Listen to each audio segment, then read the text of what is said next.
Hello friend, welcome to my garden. আমি এই allamanda গাছটি তৈরি করেছি। এতে দেখতে পাচ্ছ প্রচুর পরিমাণ ফুল ফুটেছে। এই ফুলের রহস্য কী তাই নিয়ে আজকে এই ভিডিওতে আলোচনা করব।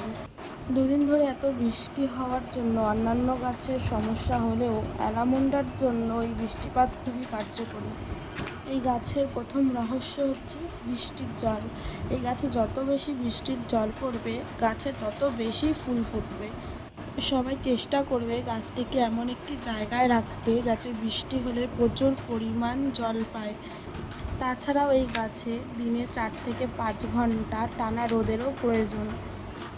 এবার আমি বলবো সারা বছর আমি গাছে কী কী খাবার দিয়েছি। লাল পটাশ, ইউরিয়া, গোবর সার, শিংকুচি সব কিছু 1 চামচ করে মিশিয়ে মাসে একবার করে দিতে হবে। দেখবেন গাছ ভর্তি ফুল পাবেন। আর আমার এই ভিডিওটি দেখার জন্য সবাইকে ধন্যবাদ। দেখা হবে পরের ভিডিওতে।